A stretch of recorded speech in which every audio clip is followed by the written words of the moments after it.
Hello everyone and welcome to the Small Talk with the Etsy Collective. Small Talk with the Etsy Collective is an initiative to bring you closer to the change makers, industry veterans and Etsy sellers and give you an opportunity to listen to their thoughts, ideas and find some inspiration that we all need right now. I'm really happy to share with you that the Etsy Collective completed its 2-year anniversary milestone last month, and thank you to all of you for coming along with us in this journey. The love and enthusiasm from you is what keeps us going, and we look forward to many more such milestones with you.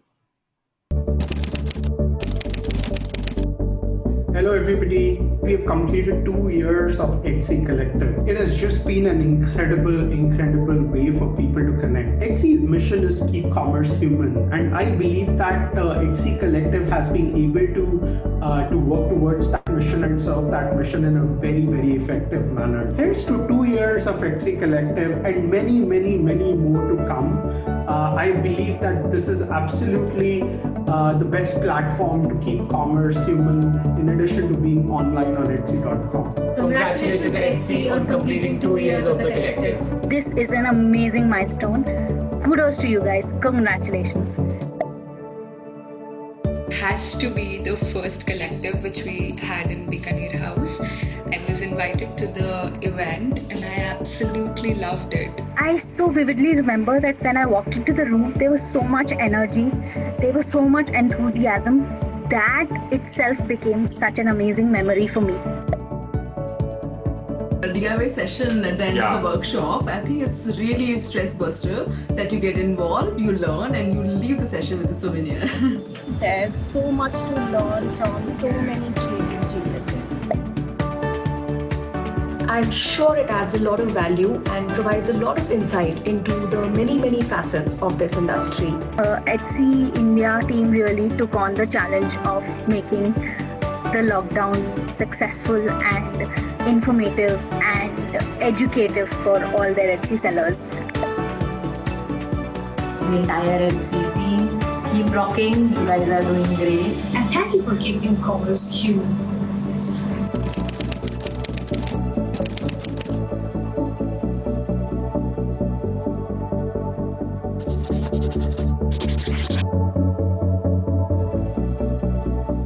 Great, and with that, I'd like to introduce the team behind this event. Starting with Sunanda Krishna, who is the PR and marketing lead for Etsy in India. The Etsy Collective has been her passion project for the last 2 years and something that she never tires speaking about. Radhika is also part of the marketing team. She will be answering you in the chat box and also be taking the fireside chat with our guests today. Preeti is our expert for today. She will answer all your questions related to setting up your Etsy shop. Her team has helped hundreds of sellers in setting their Etsy business up for success. And finally, I'm Ishani Mukherjee and I'm part of the community and marketing team, and I'll be moderating the session. Now I'd like to welcome our very special guests, Sujata and Tanya from the Etsy shop, Suta Bombay. Sujata and Tanya are two sisters who created Suta with the idea of mixing traditionality with contemporary designs. Suta or thread, the basis of the brand's inspiration, is a reminder of the craft traditions of India. Thank you so much for being here with us today. Just one small disclaimer here, in case there's a lag in anyone's internet, do bear with us for a few moments and we'll get back as soon as we can. And with that, the agenda for the session today is I will talk a little bit about what Etsy is doing here in India and globally. We will move on to the fireside chat with the sellers. We will also learn from them how they are weaving their brand story, and then we will move on to the audience question and answer section. So Etsy is a global marketplace for unique and handcrafted goods. We provide creative entrepreneurs with a platform to showcase their work to people from more than 80 countries in the world. We are the only marketplace which focuses on creative entrepreneurs, and we help our community of sellers turn their ideas into successful businesses. Our platform connects our sellers with millions of buyers looking for an alternative, something special with a human touch for those moments that deserve imagination. We connect millions of buyers and sellers from nearly every country in the world. Currently, we have 2.8 million active sellers all over the world, selling more than 66 million products to over 47 million active buyers. In a time when automation is increasing so much, it is our mission to keep the human connection at the heart of commerce. And that is why we built a place where creativity lives and thrives, because it's powered by people like you. In 2019, Etsy became the first e-commerce company to offset 100% of carbon emissions from shipping. For every item shipped in our marketplace, Etsy automatically invests in environmental projects to offset the emissions. Since 2019, we have offset over 173,000 metric tons of CO2, the equivalent of 20,000 homes' energy use for a year, or charging 22 billion smartphones. And it's not just us as a company who feel responsible to account for our carbon footprint. 90% of our buyers say that environmental sustainability is also important to them. There are three major categories of goods that can be sold on Etsy. Handmade, which is anything that you design or make, comes under this category, which is also the biggest category of sale for us. Vintage are items that are at least 20 years old in product age, and craft supplies are anything which can be used to make something new. For instance, materials like fabric, gemstones. This is also the only category that we allow bulk sales in. And lastly, I want to share some trivia that shows that Etsy is built to encourage entrepreneurship, and entrepreneurs pick Etsy for their journey. 95% of our sellers work out of their homes, and 53% of our sellers sold their first good on Etsy. 83% of our sellers are also women, and 90% of our sellers are businesses of one. And there's a reason that entrepreneurs pick Etsy. It's because we believe entrepreneurship begins with you. That's why we think that all decisions regarding your shop should be made by you, starting from the price that you charge for your products to the shop policies about shipment, returns, and refunds. We also have a lot of seller services and tools which help you start, manage, and scale your business. The company was founded in 2005, and our headquarters is in Brooklyn, New York. We started a corporate office in India in 2018 in New Delhi. And since then, we have tried to engage with the creative community in India, and the Etsy Collective as an event is the result of this objective. Our aim with the Etsy Collective is to build a community of artistic individuals who are curious about Etsy as a platform and want to explore it. Now, we have done over 100 sessions with the Etsy Collective. These are all the places where we have done these sessions offline. And I want to show you a small video of the Etsy Collective, the offline version, to give you a glimpse of the experience and what we have in store for you, hopefully not too far into the future.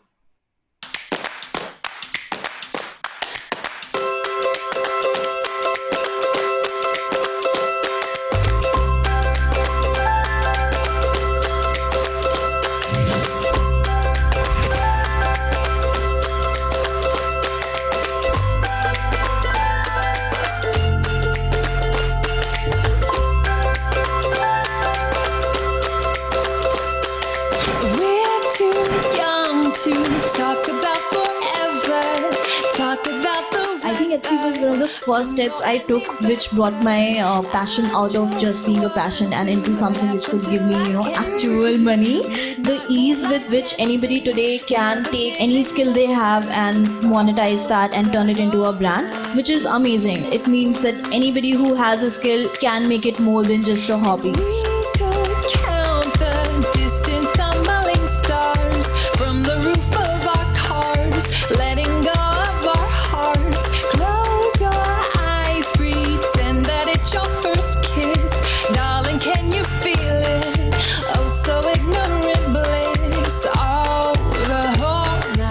We're not just about selling. Etsy is really about building a community of creative people.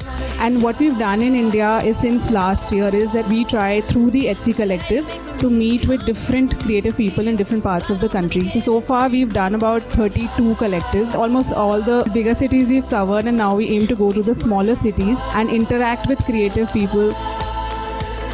It was great, quite informative. It was worth it. It's always good to be around Etsy people and the entire communities. People are very welcoming, and this workshop, everything was good. And with that, I'll hand it over to Radhika for the fireside chat with our guest today. Thanks a lot, Shadu. So, of course, we are very excited to have this conversation, and everybody is awaiting to talk to you and know the story behind Suta. And with that, I would start with the question: what was the idea behind starting Suta Bombay, and what is the inspiration behind this unique name? Hi, thank you for having us. So for everybody, I'm Sujata Su, and I'm Tanya Ta. So yeah, so the words came together, the initials of our name came together, and when we figured that it means Suta, it means thread, and of late we figured that it also means daughter. So it just made sense. So, we felt that, it had to be, and we were very elated when we felt that what we wanted to do, our goal really, and the name also aligned so well. So it just felt like a calling, and, which is answered by the gods. And it just sounds cliche and funny, but then, we're not from this background, textile background. We are engineers and MBAs. We were in the corporates for a long time. But the calling was really strong that we are not directly doing anything for the society. There's no impact that I see. So it was eating us all the time. And we also saw that there's a gap, and, saris as a product is not celebrated as much. So that was the main reason why we started Suta. Wow, wonderful thoughts. Thanks for sharing that with us. By which you've already partly answered my next question, which is about your background. So clearly you've mentioned that you're not from a design background and you're from a very technical background. But do you think that that was an advantage or a disadvantage, and how did you overcome that, other than, coming from a design background and starting something like this that you're doing? So both of us have done engineering and MBA, and to be honest, we both were studious since our childhood, and for our parents to really accept the fact that we both studied so hard, really were getting, we had a cushy job at our hands, and then quitting that and jumping onto something totally different, which is textile, which we didn't know. So it was scary in the beginning. For us also, it is like a different domain which we landed up in, but then end of the day, I think business, we had learned about business, though in our family there was nobody from business, so it was quite kind of scary for us to start. But I think our parents were kind of supportive. And also the entire support system that is there, the partners, the team, that support system just, helps you out in the long run. So. Yeah, I think we have a lot of good partners. If you look out, if somebody wants to start something of their own, like something different totally, even if they're not from this background, formal background, I think there are enough places to look at, and then you can, if you dream, you can just, achieve it. Wow, amazing. I think a lot of people here who are joining in as audience would also resonate with this story, because a lot of people change their paths, their destinies along the way, and maybe they were not, their education was not supportive of what they wanted to do, but they still took that part, took that challenge, and you're an amazing example of that. So that's really great to know. The next thing is about, why did you choose to sell online and on Etsy out of all the other options, and how has your Etsy experience been overall? So online we chose because, there are, if you don't have a lot of budget, first A, and secondly, I think if you do not know exactly where you're going, you might not even want to invest so much or even ask for investors' money. So I think that is the point when things like online, which is so light, asset light, you don't have to invest too much. Probably you don't have to rent out a shop, or you don't have to put in so much money to build up a store online somewhere. So, and to understand also if people are liking your products and your ideas. So to start online is very easy, and plus why Etsy, because we believe in handcrafted and handmade products a lot, and we have most of our products are that, and Etsy also encourages that. So the ethos match. We have always believed that if your brand has a story, and wherever your products are put up doesn't go, like the stories don't match, then it will be like a place where you're getting, probably the Etsy will bring customers which they would not like my product. But if your product matches Etsy's, that's like a win-win, right? So there's no better place than Etsy. It's anyway trusted by so many people, and for newcomers, especially for us, when we didn't know where to go, where to look for customers, or I don't know where to put in my money in advertising. So having a platform which is already established, putting products there makes a lot of sense. And also we as a brand wanted to see how our international response is. Yeah. And this is the best place to check if people are liking you or not. So yeah, that was the... Perfect. Okay, so my next question is about, as you know that Suta is all about slow fashion. So can you tell us a little bit about what is the need of slow fashion and what is the impact of it? Okay, so I think Ishani also covered very well about the carbon footprint and how important it is to lead a sustainable life. Suta as a brand not just celebrates shopping sustainable, but also living a sustainable life. We talk a lot about using natural product, the value of wearing natural fiber, not just your body, but also after you throw it. It should not end up in a landfill and not get dissolved in the soil. Things like that. And a lot of knowledge is, it's not there probably still, and we talk about it more and more. So I think it's very important that slow fashion becomes the trend, which is also at the moment because of the pandemic. A lot of people are at home. They're also realizing the value of conscious shopping, mindful buying, and not just making a clutter out of everything and just buying like that. So slow fashion is the way to go. It's just not a fashion statement, but also to the fact that so much love and care has been put in a product. Either it's handmade or handloom, hand spun. There are so many things, so much love that goes into it. A machine-made thing obviously would not be able to replace that love and warmth. So yeah, it's so much beautiful, and more you celebrate. I think Etsy is a platform where anyway you celebrate handcrafted products, a lot of pieces, right? So I think you would understand what I'm talking about. So the amount of love that comes in a handmade product it cannot be matched by a machine-made product. So yeah, slow fashion is here to stay. Perfect. And also your tagline says that dipped in love, which really resonates with the handmade products that you make. So that's amazing. The next question is about, you work with a lot of different kind of fabrics and different textures that you work with. So what do you love about them? And can you name a couple of your favorite fabrics that you work with? India is so diverse, and there's so many different kind of materials and arts and crafts that it's not limited to just 10, 15 kind of fabrics that we are working with.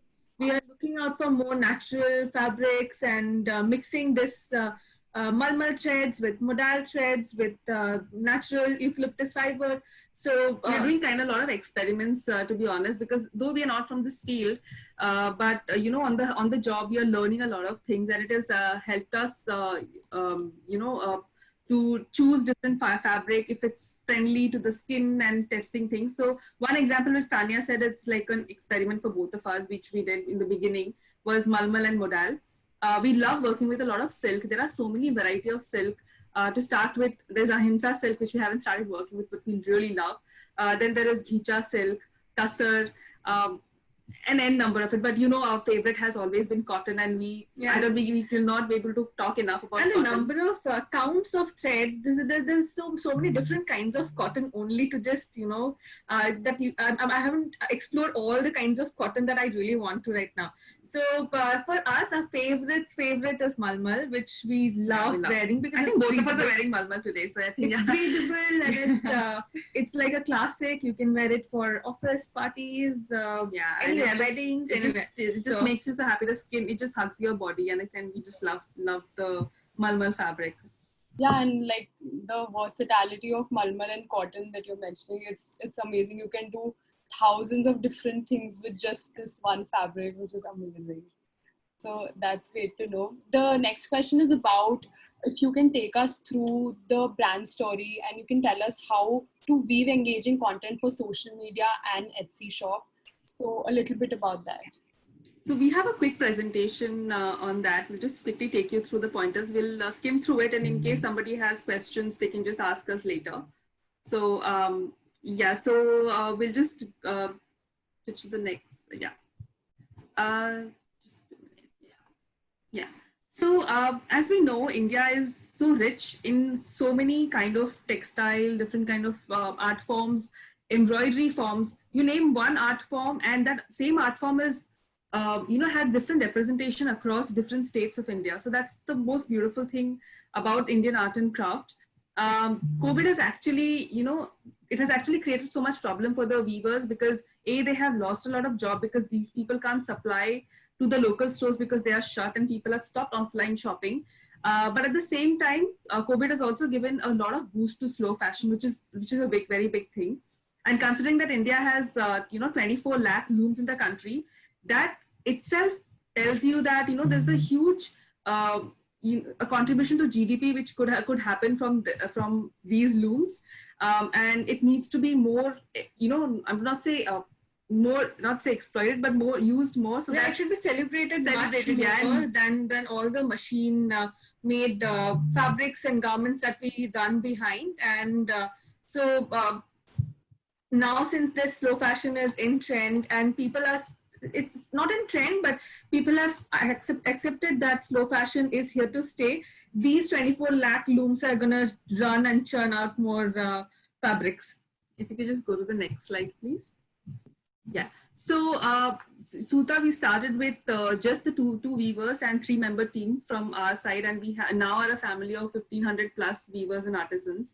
And what the idea of Suta was that we wanted to bring the the traditional art forms and the crafts which is all over India, which we haven't even touched the surface, to be honest. We are just beginning, to be honest. It feels like we have not even scratched the surface completely. So to bring those and get a little modern sensibility to it so that it's celebrated, people are aware of it, and everyone has a cupboard full of these beautiful things that are available in India. We work with 12 states, and we want to give back to the modern customers things, they're in the villages, which is so beautiful. And now we work with over 1,500 weavers and craftsmen, and the art forms that we are exploring right now are from all different corners of India. We can go to the next slide. So to come back to come to the main point, which is about content, I think the main important thing of content is you just don't have to sell through content. You have to tell your story, and slowly your community will build up. So for example, for our community, we call our community Suta Queens. And just by telling our stories about what has inspired us, who all work for us, who's making your clothes, how many women are employed, what do they do exactly, it actually will make your story strong, will let people to believe in your story, and that's when they'll fall in love with your products. We have to be really honest as brands to tell our stories and not just copy someone else's ideas that, this story is working for this brand, let me copy it. It won't happen. It doesn't work, yeah. So just tell your stories right from the heart, because what you're doing means something to someone. It will attract similar kind of people. And Etsy as a platform also, since it has similar kind of brands, and so similar kind of customers will be attracted. So just be very honest and vocal about your own story. Talk about your stories. And to be honest, it's not just a kind of customer who would like stories. Everybody likes stories. So if you have a story, if you have a product description to talk about it, celebrate content, and it actually will talk about the genesis of the entire brand, and people will know about the products and love your products much more. And since there's so much of clutter out there in the internet already, and if your story is genuine, people will actually remember your story and will want to know more about your products and buy your products in turn. Yeah, if you could just go to the next slide. Yeah. So also what we do is in Suta, we've always believed that if a brand doesn't behave like a cold entity and just like a human being and talk, it makes a lot of difference. For example, when customers interact with us, we talk to them in, using first person. We behave as if we're talking to a human contact, like just a girl talking to another girl. And that makes a lot of difference. Also, a very important fact is SEO. And I'm sure we all hear about this term, search engine optimization so much. And the importance is immense.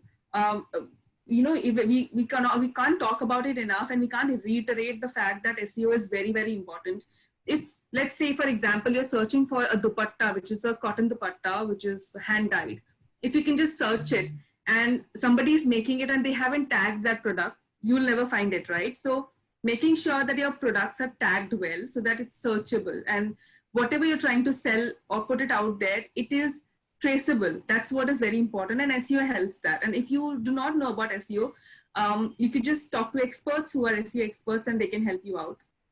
Also, there are different ways to tell your stories. There is either you do so I was just adding a little bit about SEO. If you cannot, if you say that what is the return from SEO, how much was the ROI, you will not see the results right away. You have to keep working on it on Etsy as well. You have to tag the right words so that when people look for something, then your product shows up, and in the long run, it really helps for you. And organic growth is really good through this if you don't want to spend money right away in the beginning. Also, I went a little ahead by talking about how can you reach, how can you tell your stories. There are different ways to tell your stories. We work a lot on blogs. That's one very key area where we talk about, we pick up different topics and talk about it. So we talk about sustainability, we talk about fabrics, we talk about a sari's diary. We have also spoken a lot about a weaver's stories. So there are different stories we have in blogs. There are different ways to reach out to customers. For example, when you do podcasts, so we have a podcast where we talk about not just the products, but we talk about ourselves, like the both of us, our ethos, our likings, our inspiration, our motivations. So there are different ways to put out your content out there so people know about you. Then there are emailers, testimonials of customers, different ways to reach out people basically. So and be truthful. You can't fake it. You can't fake it here. You can't be somebody else there. You see some other brand, you copy it there. People will know. They'll find out if you're not true. And the mismatch in communication will always backfire, and then it won't be helpful. If you are like a very chirpy brand, be chirpy everywhere. And if you are replying, be chirpy there. Just follow the same language.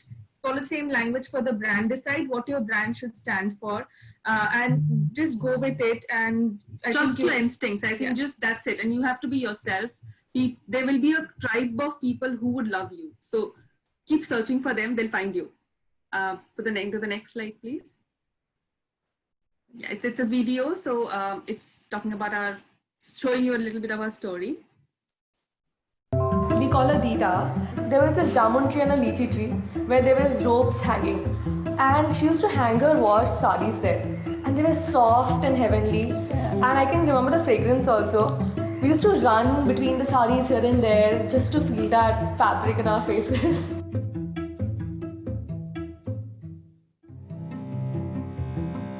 Suta means thread. Su Sujata, Ta is Tanya. Suta Weavers family is the backbone of Suta. Now we are a team of 1400 plus weavers and 60% are women. That's why you feel the warmth in the sari, because every blouse has so much story and it would have lived along with the women for so long. Pleasure is Suta. It gives so much happiness to us as well as I guess everyone who's involved with Suta. Even if you say work on a Sunday, I would just get up and start working because it's super amazing for us. Super exciting. That's about it. And we are open to questions and we would love to talk more if you want to know something in particular about what we spoke. Wow, I think that was amazing. And I think a lot of people learned the emotion behind your brand, the story that you try to deliver through your products, which is amazing. And a lot of technical tips as well regarding SEO and email and all the different places that you market your product. It's not just one place, as you mentioned.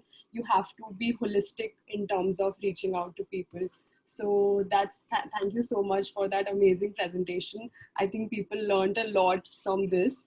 And we do have a lot of questions coming in. So I will start with a couple of questions. So we do have some questions which people put down while they're signing up for your event as well. So the first question that I would like to take up is, I think, a very basic question, which is from Shweta. She's asking, how do you get started when you're a small brand and you don't have a lot of sales? So how do you bring a customer, interest and that trust while they're buying while they're your initial customers? It's a very, I would not say it's a basic question. It's a very very, very important question Very we have to genuine address, one. like genuine and very interesting, because I think everybody, whoever is listening, who wants to start a business or who already is a small business, they would be facing the same thing: where to find customers, how to get to them. So as we said, content plays a very important role. You have to make sure your content is out there about why you have done it, what is your product doing, what is that, how have you made the product. Those What things need to purpose be, is the product solving for you? correct. So that story. So that is it's a must, that you can't go away from that. You have to talk about that. Then you search for platforms where you want the product to be on. Either you have your own website, which will be it will cost you a lot of money. We started with having a Facebook page, and then we started putting our products on Etsy. We had on few more other places where we had put our products on. What we believe is you have to find places which actually will celebrate your product. For example, Etsy celebrated our product. We were never on any other big platforms because we felt that our ethos don't match, and that's why we were not in any other platform for a long time. And it's just that, for example, the Amazons and Mintras of the world, if you are standing here, your product is standing here, next to you there's a very synthetic product, which is a machine-made one, and they don't match. Then you have to take a call on those lines, where you want to put your products on. And these are the two basic things. Your tribe will find you, because you have to keep working on the content, how to reach out to them, because you initially won't be spending on ads, initially won't be spending on, marketing a product, by adding money on it. So I think the best way to do it is finding a right platform and keep putting your content out. And getting the feedback from the existing customers that you have, get the feedback, work on your product, make it better if it is necessary. And that's it. I think you're good to go. Okay, thank you so much. The next question is actually about what are the difficulties you face as women entrepreneurs in the initial stages of your brand? I think we've gotten this question quite a bit, and I would say it again about there's no difference between a challenge that a women entrepreneur would face or a man entrepreneur will face. The only difference, what the problem happens is, the gender bias comes in a very sly way. You feel it if you want to look at it, you can ignore if you want to. But yeah, we have faced things like people would think that we would leave the business, let us cheat these young girls, they might not know. These girls will get married and not do the business. Abhi paisa le lo, now just earn money from these guys. Later on, these guys will vanish because they'll get married, they'll have kids. So this stereotype is always going to be there for a long time. I think it's not going to vanish. But I think your work will be the answer. At the end of the day, your work, how you work, what your ethics are, what your policies are, will actually speak it out for you. But challenges, I think everyone will face the same challenges. How to find the vendors, how to make the supply chains right, where to put my products, how to search customers. These challenges are always there, but these tiny things will keep coming your way. So yeah, we kept facing it, and then we kept erasing it also. Amazing. The next question is about how do you turn your followers on your online social media platforms, and how do you turn them into your clients? What is the process of doing that? We always believe in tell your story and not just sell. Yeah. So we never thought that if I want to create some content on social media that I'm going to sell it. But we just kept engaging the customers and the existing followers that we had. So the more the followers you have, slowly they'll start, they will become a sale, like a convert. But you can't run for it. If your product is good, if your pricing is good, they will automatically convert. Aim for having more and more followers. Slowly they will convert. That's the strategy we followed, and I think it's a very good and very I would say that's the best strategy to follow. We have realized there's no point in chasing customers. You will never know they'll convert, not convert. Might as well just be there, wait for them to come to you. Keep doing good work. It'll happen. Great. The next question is actually a continuation of that, about what is the best social media platform that every entrepreneur should be in, and a person who's starting a clothing brand especially. So, and how do you handle social media queries as well? We believe that you should be in all the platforms that is out there, social media, right? Can't leave anything, literally. Because today, one platform is really good, the best, and tomorrow it might just die. Someone might just eat them up. Yeah, And you remember when then you again have to start building from scratch in the new platform. For example, we were in Orkut back then. We never thought Facebook will become the big thing. And when Facebook came, I didn't even go there. I'm saying about it from a customer's point of view. And Orkut just vanished from the face of the earth. And, I'm just like, just then have to move to a new platform. So don't think from a brand point of view, be on every platform. Clothing brand, photos are important. So Pinterest and Instagram, they are the must. You have to be there because it's photo or photograph. Yeah. But being on LinkedIn, being on Twitter, being on, just name it. And there are so many platforms and you have to be there. If you can't be active, well and good, just be there, be present there. Keep investing time, keep dividing time. So be consistent. Even if you post one thing per week in Twitter, it's okay. Next week, just post it. Don't make it a month. So just be consistent in whatever you're doing. That will help your brand grow. Keep a plan for social media. Make sure you have a timeline set. Make sure you have a content idea set. For example, we have different buckets. For example, if we do DIY in one of the week, the next week probably we'll celebrate the festival that's going on. The next week we'll celebrate the weavers. Then next week we'll talk about our childhood. Keep buckets. Keep talking about new things, new topics, and people would enjoy. They will stay, they will stick on, and slowly conversions will happen. I think that you asked a second question to it is... Yeah, which is about how do you handle social media queries? Yes. So initially, Sujata and I used to reply to all the customers, all the queries, because we were quite small then, and it was easier. Also to understand what kind of questions are coming from which kind of platforms, because Facebook has a different platform, kind of people, Insta is a different kind of people. So to understand that, I think you should do it yourself in first. The beginning. Yeah. But now we have a team, now we have a huge team of customer support, which is almost 6-member team.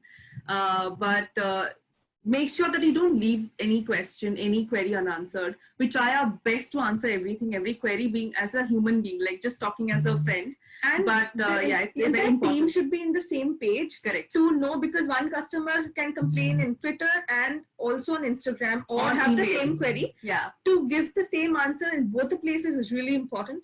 So brand should have the policies. Yes. Yeah, have the policies right in place, and the rules and the FAQs should be known by all the team members so that you can be communicating to the audience equally. Okay, so that's great. The next question is actually related to Instagram followers and how to manage and increase organic followers on social media handles. So how do you do that? And how do you, and at what point should one start investing money in getting those followers? I think you should never invest money in getting followers. We have never done that. We've always believed in organic growth. Because I feel if, you know what, you probably, you can do organic contests, you can do organic collaborations, you can do organically, you can grow.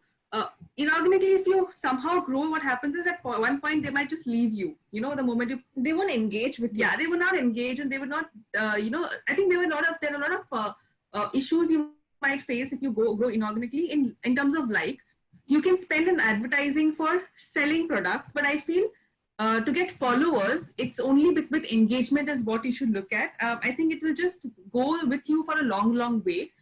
So keep two different things. Followers is a different thing, and having customers as a different, it'll help you, I think, organize your money also, how to put where, bifurcate your finances. I think, yeah. And use social media to tell your story. Again, don't just try to push sales from there. Just try to tell your story. People will connect, and then they will definitely buy.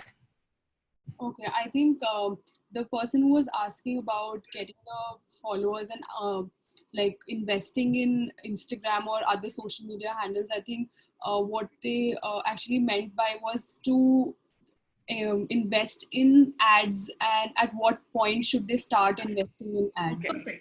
So ads is, I think, a very, very, very important part of it. There are agencies who can help you out with ads. We we never had the bandwidth to literally sit and do it ourselves, to be honest. I know a lot of brands do it themselves, and really, it's commendable. Though we have an in-house team now, at least who's looking at ads. So we started with partners. There are good partners out there. People can literally pick up the phone, talk, figure out how to collaborate and how to learn. Never get scared to ask the right questions. Figure out if you're putting 100 rupees, how much ROI you're getting out of it. So 100 is giving you 700 or 100 is giving you 1000. Figure that out and talk to like-minded brands and similar kind of brands. Talk to if you're a shoe brand, talk to a shoe brand to understand what is the ROI they are getting. And it's very important that you only increase your budget once you see the it's stabilized. The return stabilized, and then you keep increasing the budget. And slowly and steadily, you keep increasing the budget and keep getting new customers on board, and introducing more products and running ads on them. Be smart about the content here also. Everywhere content plays a very important role. So just make sure the line you're putting to attract the customer is very genuine. It's literally talking about the product and not just random things. And when we started investing money in ads was, we are a 4-year-old brand. We started after 2 years into Suta. Yeah, 2 years after 2 years, we started putting We wanted to strengthen the supply chain, the operations and everything else so that we can afford that increase in demand. Yeah. So that's how when we started, we grew organically for 2 years. Yeah. I think that's the best way to go, because nobody should rush in and putting money in this once you've already set. So Ishani will take over a couple of questions for Preeti as well. So over to you, Ishani. Sure. So Preeti, we have a lot of questions coming in. International logistics, and if Etsy helps out with that, can you help our audience understand how Etsy and logistics works together and what are the options available?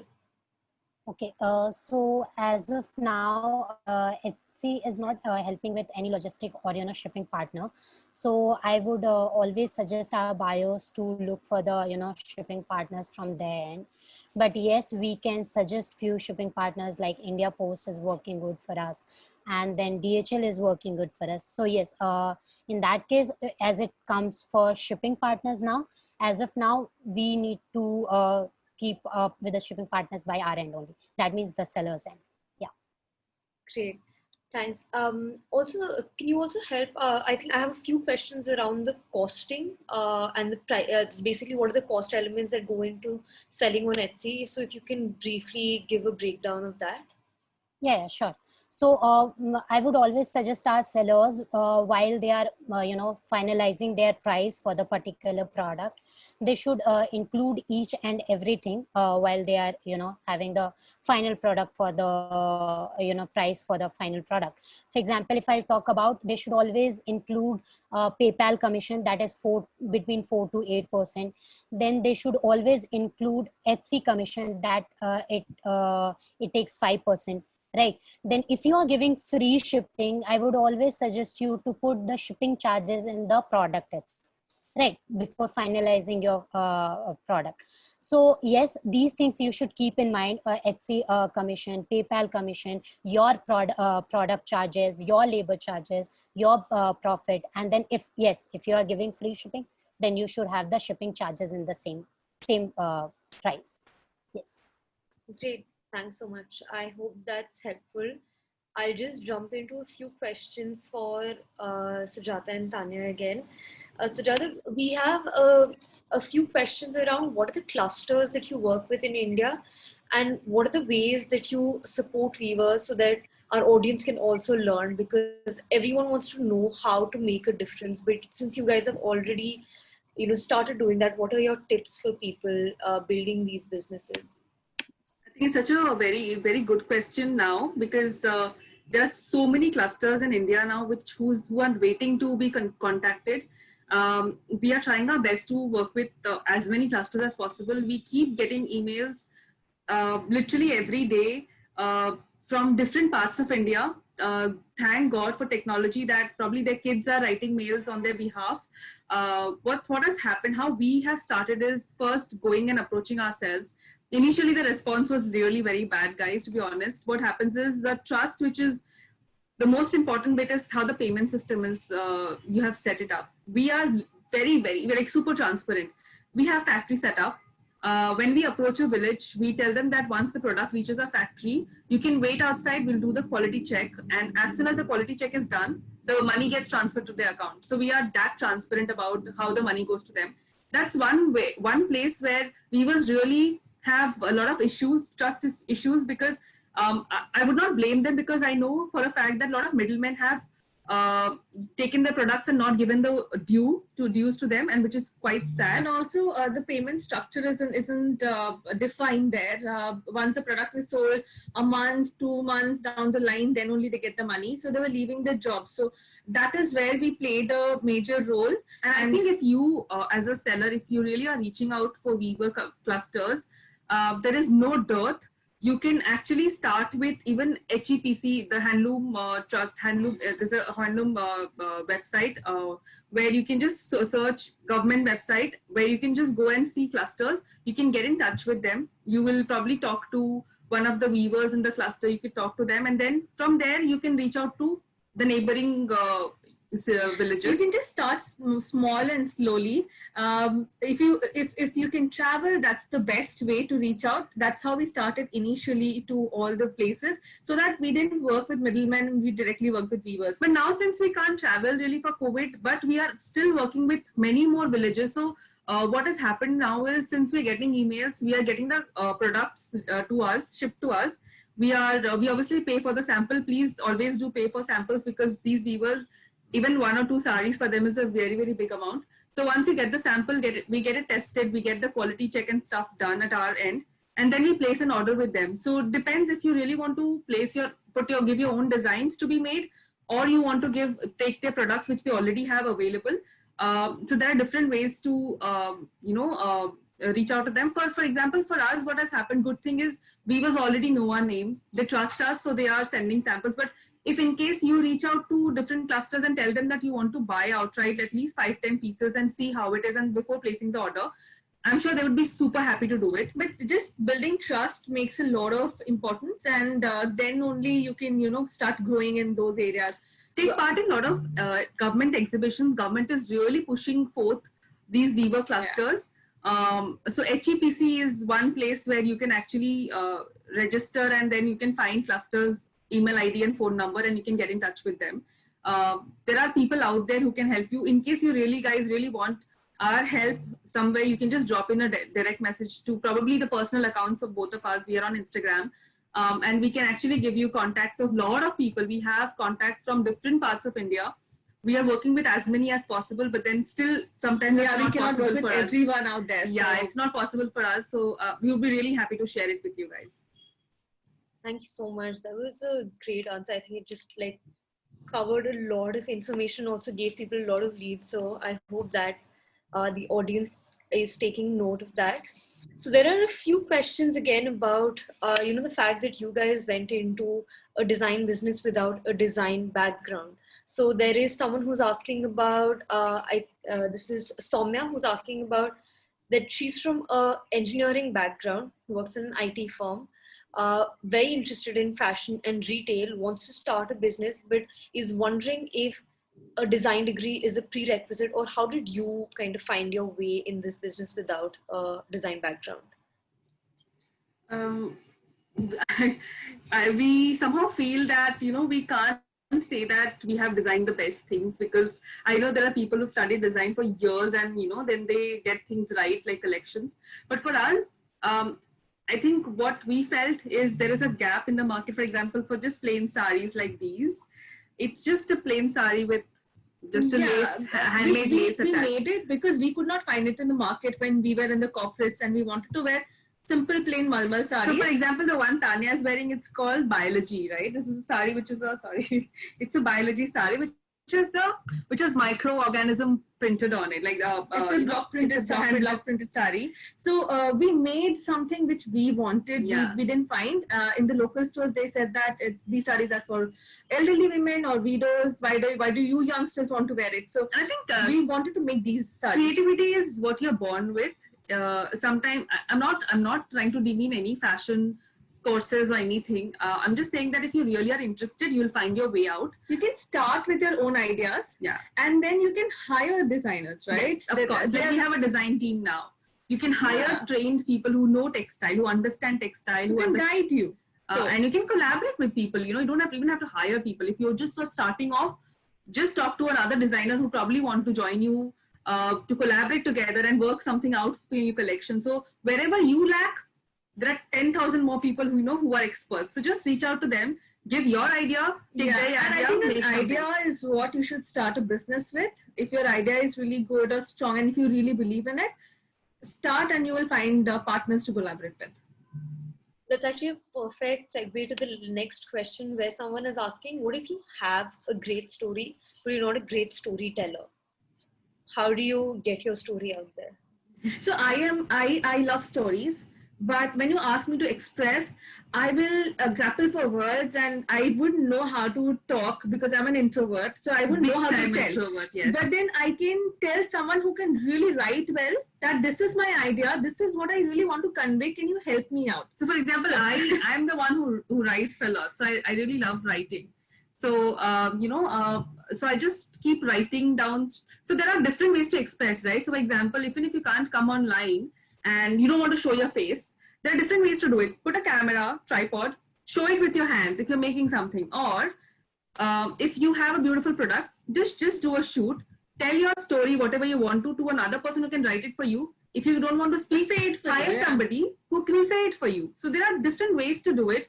There is not just one way or one track of, let's say, this brand has done it this way, so it's successful, I should also do it. No, there's no rule like that. When we started, honestly, I'm telling you, there are so many times people told me, are you mad? You're replying to every comment. Are you mad? You guys are the face of the brand. How will you do other work? You know, you can't keep sitting here in front of the camera. Are you mad? You're the model. You know, how can you do other work if you are modeling? So there are tons of things which people will think you're doing wrong. But then there is no right way. There's no right way of content. Yeah, there's no defined way of doing things. So define your own path, to be honest. Define your own way of telling stories. If you don't have stories, you can ask somebody or you can get inspired for somebody, probably your neighbor. Sit with them, chat with them, pick their stories if you really like them, ask for it, quote them, and then put the story up. There can be anything. Perfect. Thanks so much. I have a technical question next from Namita, who is asking, what are the steps involved in quality check, at least in your business? Okay. So the initial quality check is when we cut a piece 1 meter by 1 meter and send it to labs. That we've been doing it because we got cheated initially early on. Somebody told us silk and it was not silk. Somebody told us this is cotton, it was not cotton. So also very basic tests like taking out the thread and burning and seeing if it's natural.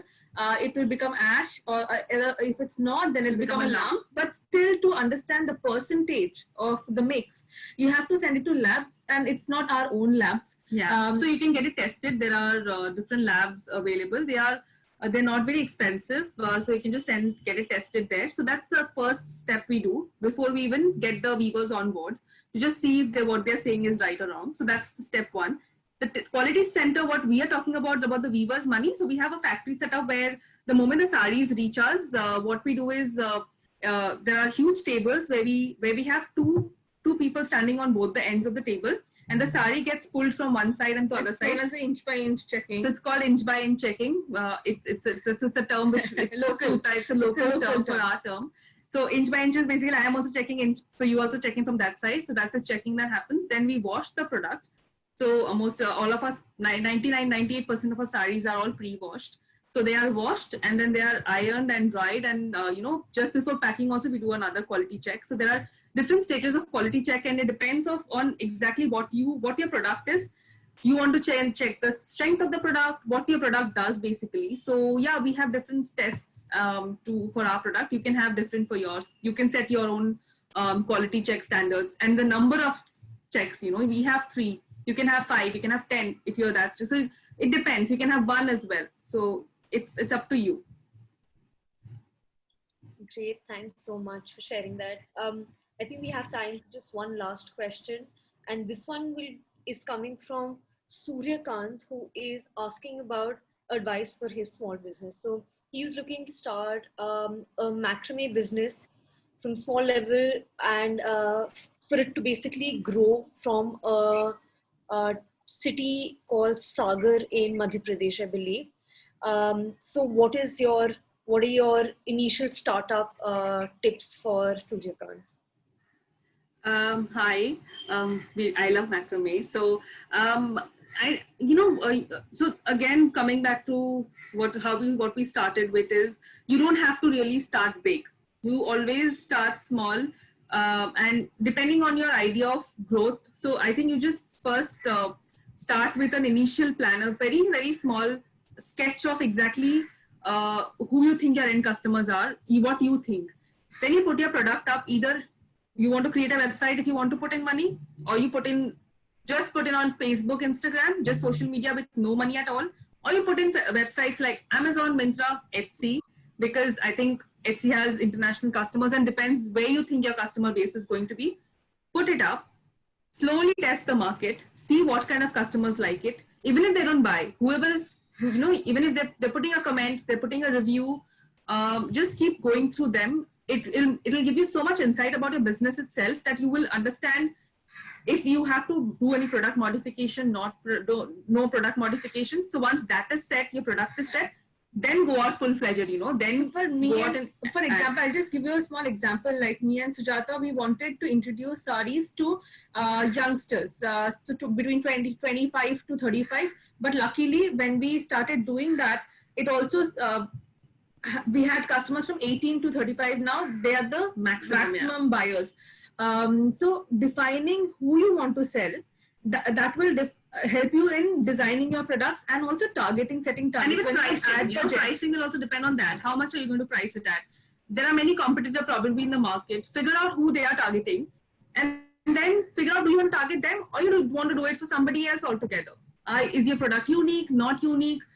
Do you want to target a different segment altogether? Then put it on that platform which will actually target that segment. So there are a lot of questions you ask yourself. First, ask the questions, right questions to yourself, make a plan, and then you can start putting in, wherever you put in a product, you can start ads either on Etsy, if you're on Facebook, social media, or just and on also, Instagram. since it's visually also very pleasing and pretty looking, you can actually invest in Pinterest. Also invest a little bit more in doing good shoots. So and that do good videos if you can do it yourself on phones, because nowadays phone cameras are really nice. Do that, invest time in that so people can understand your product better. And if you can do like DIY videos, you can put it on Etsy, and you can put it on so many platforms who actually celebrate DIY, and I think you will get a very good audience in no time. People have so much screen time now, they're spending time, so you'll get a lot of customers, and then you can talk to them and figure out where to sell, exact place to sell. And all the best. And all the best, all the best. Thanks so much for sharing your advice. I know there are a lot of questions that we weren't able to get to, but we hope that you could learn from the question that we were able to ask Sujata and Tanya. If you have questions specific to Etsy, please do drop in an email either to tara@etsy.com. The email is already there, or you can fill in the form that's shared in the chat box to get in touch with an expert from our team. I thank each and every one of you for being part of the small talk session with the Etsy Collective. Do tell us how you liked the event in the feedback form that you will receive via email. And thank you again so much, Sujata and Tanya, for spending your Saturday evening with us and sharing the experience of building a brand with everyone. Thank you, Preeti. Thank you to the team. And do check out our Instagram handle, EtsyIn, for updates on upcoming sessions. Next session we have with our Etsy seller, Isha from Arsa Store, on the topic, Never Too Late to Be an Entrepreneur, where through her example, she will give insights on how easy it is to get on Etsy. Thanks again, and have a great weekend, everyone. See you guys. All the best. Thank you so much. Thank you, Sam, so much for having us.